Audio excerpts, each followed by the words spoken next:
In this lesson, we are going to view the 3D muscles. And my strategy for studying muscles is that I go by region. So let's start with the head and the face. And when you click on the muscle, you can get lots of information on it,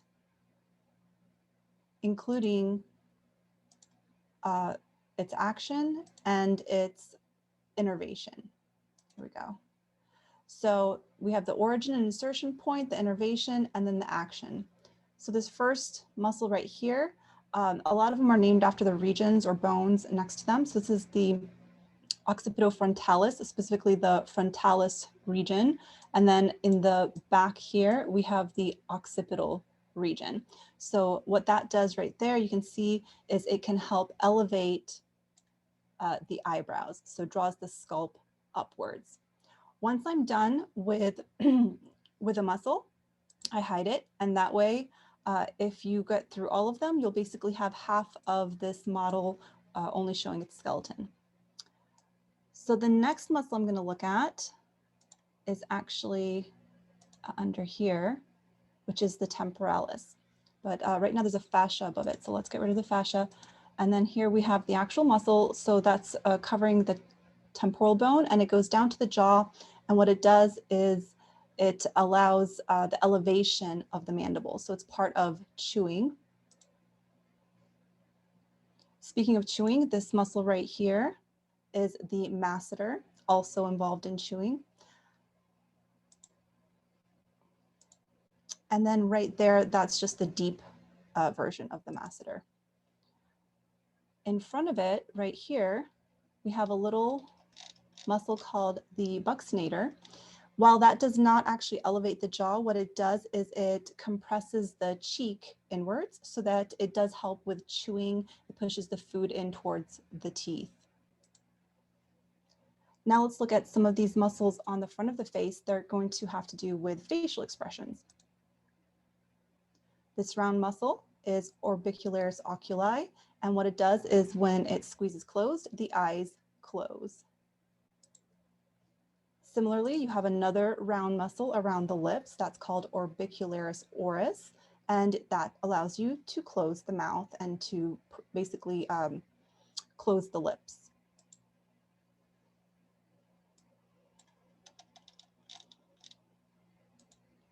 We have a couple of smaller muscles here, such as the procerus, which will help you to draw down the eyebrows. Think of when you're kind of making an angry face.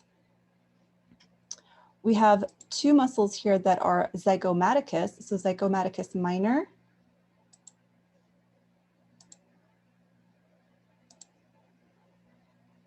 Oh, and here it is, zygomaticus major. Those two connect to the lips, to the zygomatic bone, and so they draw the lip back. Think of when you're smiling, so your lip gets pulled backwards.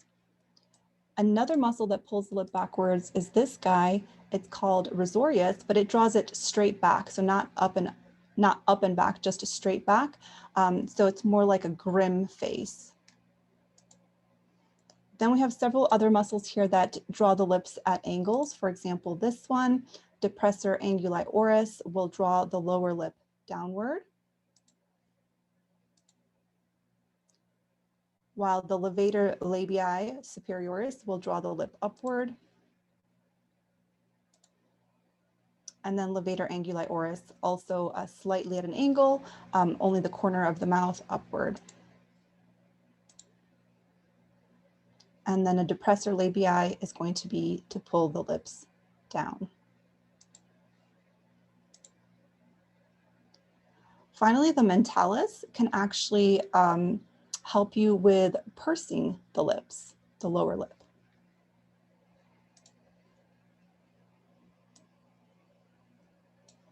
And I think those take care of all of the muscles that we really want to know there. There's a little muscle here called nasalis. What it can do is help pull the nostrils a little bit, like flaring your nostrils.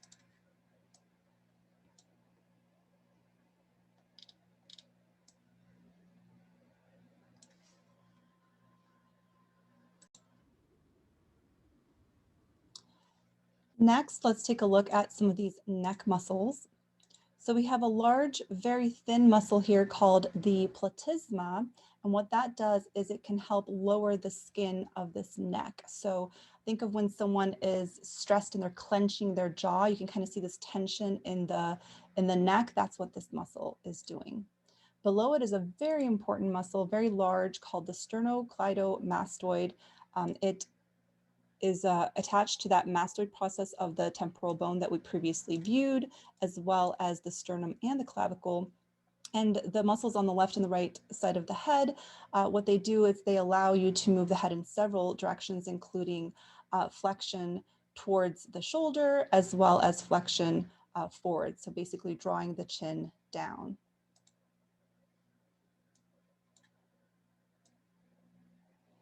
So let's tilt in here a little bit. And what you'll see is at the bottom of the jaw, you have something called the mylohyoid. And what that does is it elevates the floor of the mouth. And then right here, this really weird looking muscle is called the digastric. So see how it goes from the jaw all the way there and then all the way back also to that mastoid process. And what it's doing is, let's see, where's the action here? There it says depression and retraction of the mandible. Okay, so it's also attached to the hyoid bone. It's a little bit hard to see, but there's the hyoid bone. Now, speaking of the hyoid bone, several muscles here are going to be named with that in mind. So for example, this one is the sternohyoid because it's connected from the sternum all the way to that hyoid bone. This is the omohyoid, also attached to the hyoid bone. Then deep to those, so these are underneath the previous muscles I just showed, the thyrohyoid is connecting the thyroid cartilage with the hyoid bone. And then below that one, we have the sternothyroid, which is connecting the thyroid cartilage with the sternum. Okay, so that takes care of all of the muscles on that side of the neck. Then back here, we have something called splenius capitis. And what this one is going to do is help pull the neck backwards or pull the head backwards.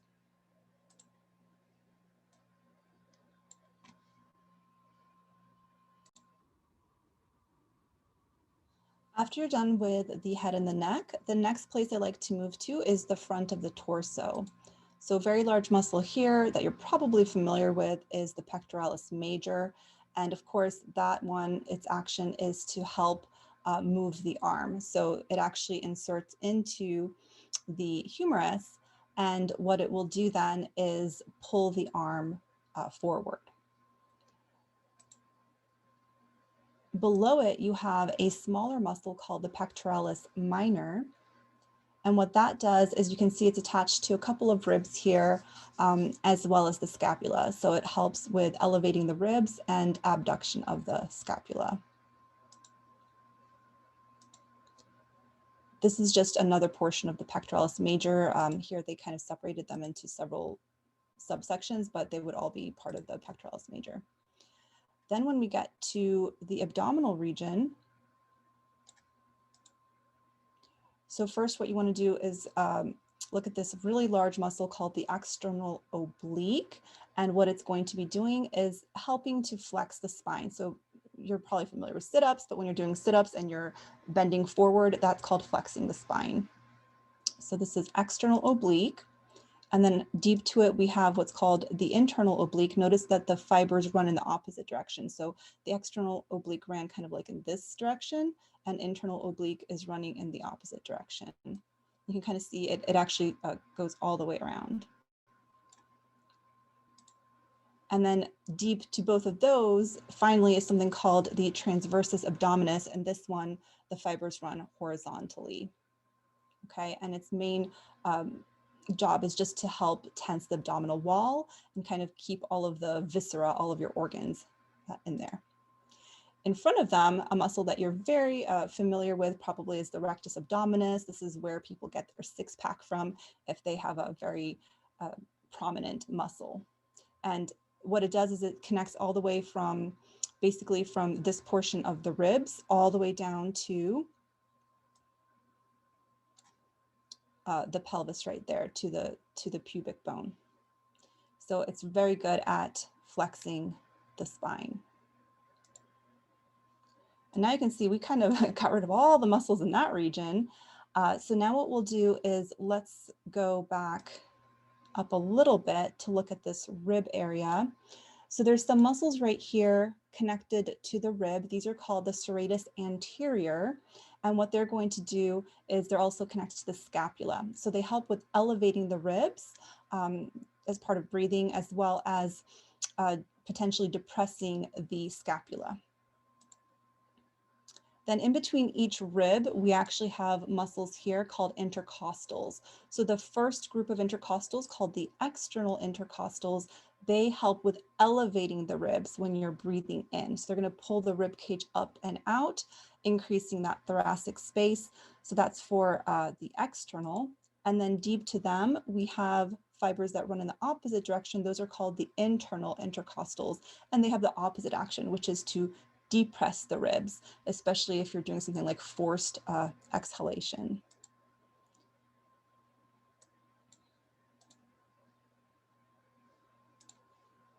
Okay, so now that we're done with the intercostals, I think that takes care of all of the front of the torso. Let's go ahead and turn to the back.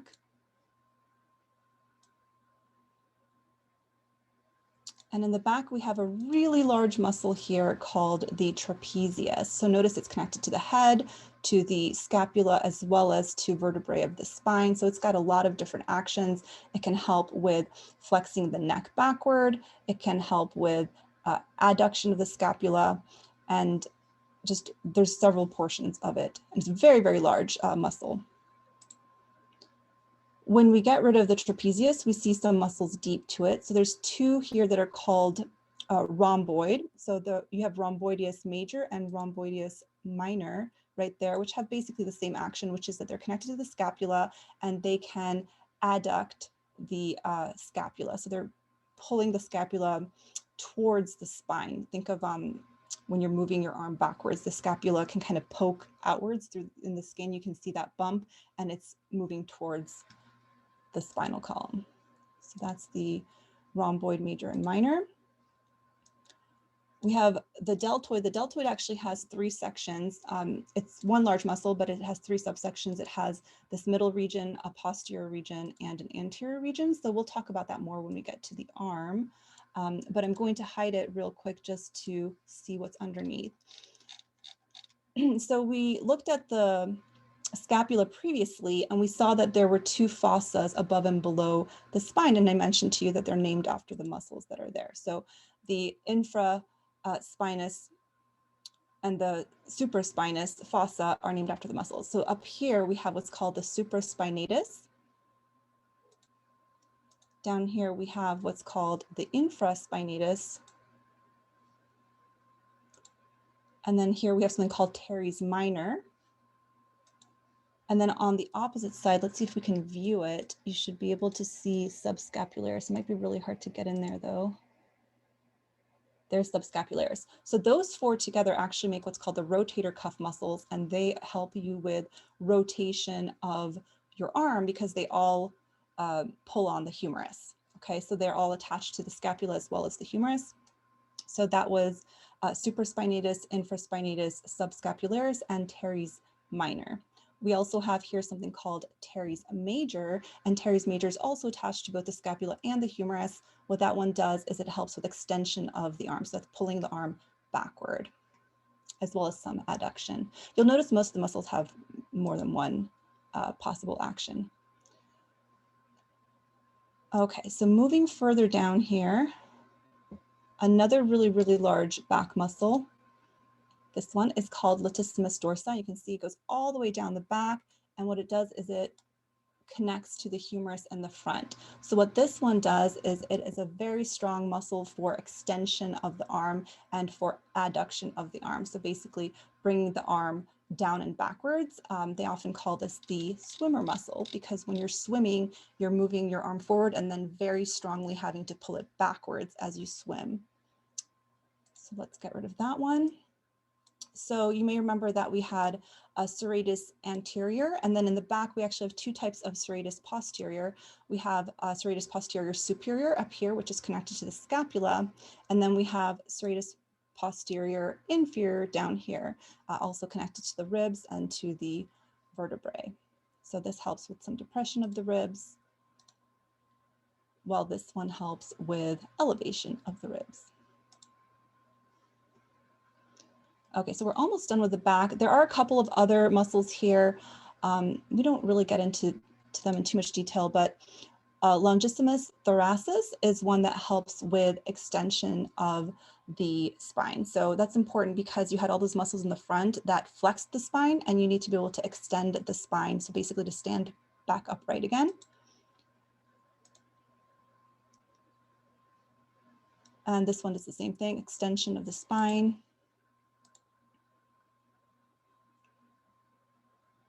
Again, extension of the spine.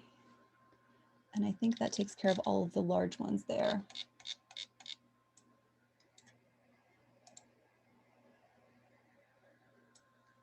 We're not going to worry about that one. Okay, let's view one more interesting muscle here. If you tilt it, you can see right there, that's your diaphragm. So it's a huge muscle. The diaphragm is going to be connected to all of these lower ribs. Notice there's some holes in there. That's to allow passage of blood vessel like aorta, as well as the esophagus, and it's going to help with breathing.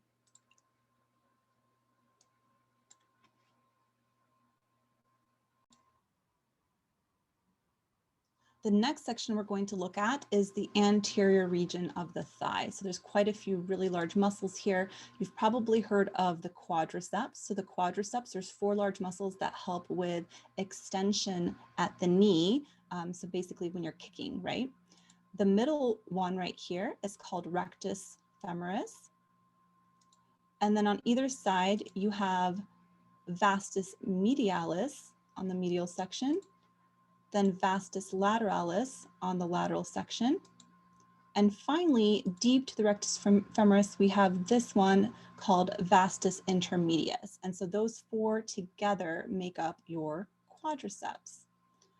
Another really large muscle found here in the front that kind of goes at a diagonal. So it starts all the way up there at the hip and then goes all the way diagonally down the inner portion of the knee. That's called the sartorius, and that's the longest muscle of the body. It helps with flexion of the leg as well as abduction and rotation. So it's got a lot of jobs. Notice there's quite a few muscles that were deep to those. So a lot of these have similar jobs. Once you get to this inner thigh region, the vast majority of these muscles are adductors. So adductor meaning you're pulling the leg back inwards towards the midline. So you have adductor longus,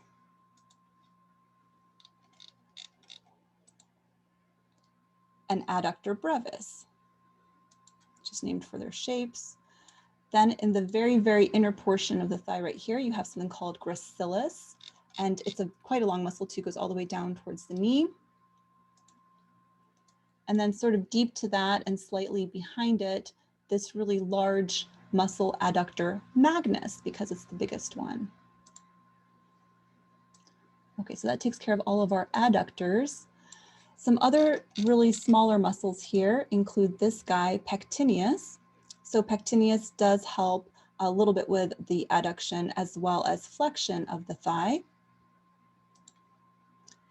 And then above it, 2 other small muscles that are often grouped together as the iliopsoas. So the iliacus is this part. It starts up at the iliac crest of the pelvis. And then next to it, the psoas major. Okay, so now let's rotate outwards. And from this view, you can see there's a really large white material here. That's called the iliotibial tract. So it's not a muscle, it's connective tissue, but the muscle does pull on it and tense it. So the iliotibial tract goes all the way down towards the knee. You can see that. And above it, the muscle that's tensing it is called the tensor fascia lata. Then as we turn towards the back, you're probably familiar with butt muscle. So the largest butt muscle is called gluteus maximus, but there's two other ones deep to it. So after gluteus maximus, by the way, what it does is it helps with the extension of the leg. So it's pulling the leg backwards at the thigh. But deep to it, you also have what's called gluteus medius and then also gluteus minimus that we'll see in just a second. So this one helps, since you can see it's on the side of the leg, it does help with abduction as well as with extension. And then there's gluteus minimus, that's the smallest one. So those muscles kind of all help each other out, work together. Now we're looking from a posterior view. So these muscles have the opposite action of the quadriceps. The quadriceps were for flexing the leg or extension at the knee. So these guys, what they're going to do, they're going to actually flex at the knee. So they're going to pull the lower leg backwards. And collectively, they're known as your hamstrings. So on this side, what we have is biceps femoris. And just be careful of that because this is why we can't call it biceps. You have biceps in your arm and in your leg. Biceps femoris is letting you know that this is on the femur. And again, what it's doing is flexing at the knee. On the other side, more medially, we have what's called the semitendinosus. And directly below it is going to be the semimembranosus. So those two have very similar trajectories here, but the semitendinosus is the top one, and then deep to it is the semimembranosus. And you can see we've basically cleared out all of those thigh muscles at this point.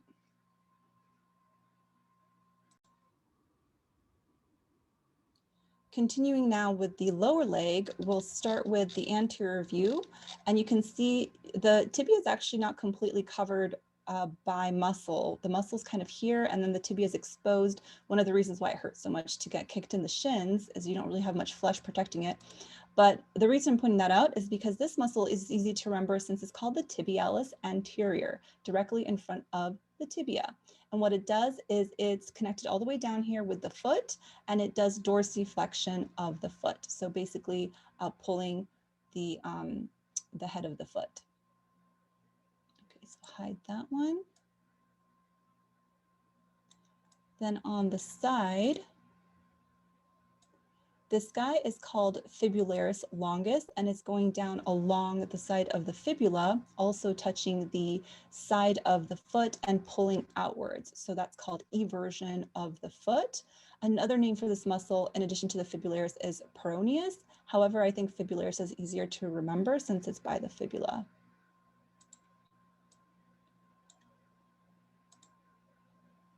Then deep to that, we have fibularis brevis. Again, same action, same general trajectory, just shorter. If you turn all the way to the back, your really large calf muscle is called your gastrocnemius. So the gastrocnemius is this large muscle right here. It has two heads, and then it has this large connective tissue called the Achilles tendon, which is going to connect to the calcaneal bone down here. Okay, so we can get rid of that Achilles tendon. Then we can click on the gastrocnemius, and its action is plantar flexion of the foot. So it's going to pull on the heel, and when it pulls on the heel, the toes go downwards. So very important for walking. And it basically does the opposite of that tibialis anterior. Now, deep to the gastrocnemius, you have another muscle that follows the same general path. That's called the soleus. So it is part of something called the triceps suri, those two muscles, the gastrocnemius and the soleus, because they both have to do with pulling on the Achilles tendon.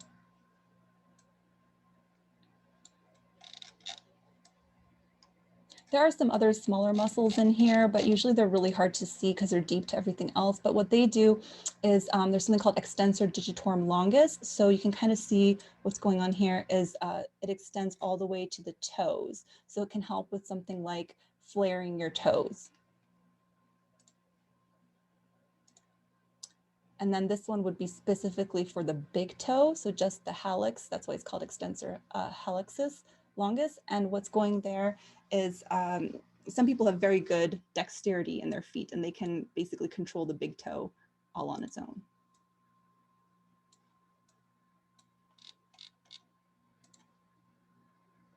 These other ones we're probably not going to really talk about, but what they do, they're just the flexors. So they do the opposite. Instead of extending the toes, they flex them.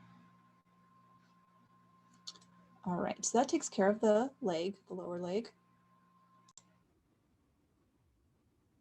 So you can see that we've almost completely taken off all the muscles of this guy on the left side. What we're going to do next is the arm. Now, the upper arm isn't too bad, but the lower arm is often quite confusing to people.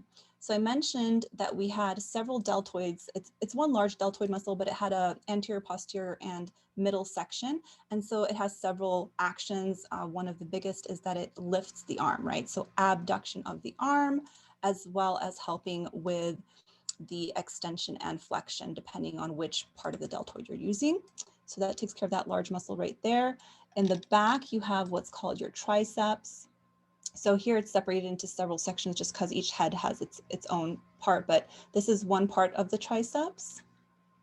This is another part of the triceps. And then the last part of the triceps. And then that takes care of the whole back portion of the arm. So the triceps all do the same thing, which is that they allow the extension of the arm at the elbow. So they help pull the arm so that it's in more like this straight, relaxed state, versus when you're flexing the arm, you're going to use the muscles in the front. So the triceps, of course, have the opposite action to the biceps. So the biceps are going to be right here. We have one head of the biceps right here. You can see that's the really long head. And then the other biceps brachii, let's be specific, call it biceps brachii to distinguish from the biceps femoris. So that one's in the front and that one is going to be flexing at the elbow. Now deep to it, there are some other muscles that you may not be as aware of. So directly deep to the biceps brachii, we have the brachialis. And the brachialis has that same exact action, which is flexing the forearm at the elbow. So flexing at the elbow, it works with the biceps brachii. It just doesn't extend quite as high up on the arm, as you can see. Then another muscle that's kind of deep to them is called coracobrachialis. And coracobrachialis, because it is not just connected to the humerus, it's also connected up there. You can see it does quite a few actions, including flexion and adduction of the arm. So now the top portion of our arm is completely bare. So you can see the humerus is sort of empty. Now we're going to go down to the bottom, and this is probably the most confusing just because all of the muscles have the same general shape, which is that they start up there and then they end down at the bottom. So let's just try to move them over a little bit. So the main thing going on here is that if the muscle is in the front, what it's going to do is it's going to help with either flexing the wrist or flexing the fingers. So this one, for example, brachioradialis is flexion of the forearm at the elbow, and that's because it is still connected to the humerus all the way down, so it helps with flexion.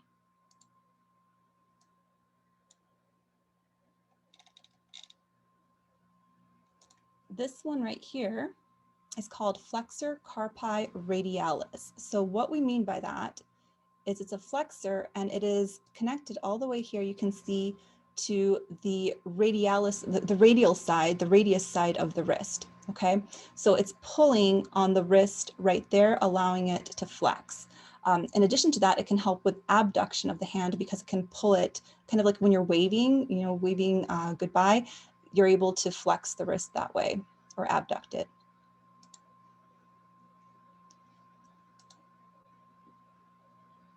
Next to that, we have the flexor digitorum, which is going to flex the fingers.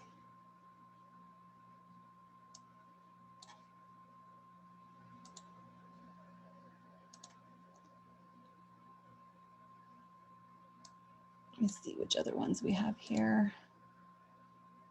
There's a bunch because there's some of them go quite deep.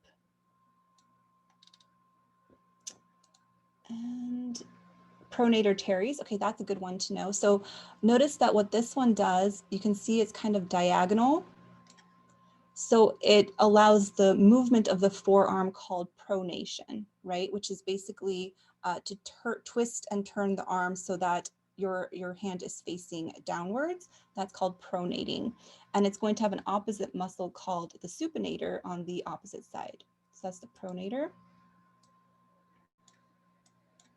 Anything else here? Palmaris longus, what that one does, if we just kind of look at it right there, is it connects to these ligaments and tendons down here. So the palmaris longus is going to allow you to flex the hand at the wrist. So basically pulling the hand and fingers towards you. Okay. That's the front. Now we're going to look at muscles that do the opposite. So extensor means it's not flexing, it's now extending the hand. So it's pulling it more backward. And you can tell because if you see where it ends, you can see it's now ending on the back of the hand rather than in the front. So extensor carpi radialis longus, that just means, again, it's on the radial side. So it does also help with abduction, like that previous muscle we talked about, but it can pull the hand backward at the wrist. And notice this one's called extensor carpi radialis longus because right next to it, there's going to be another one called brevis.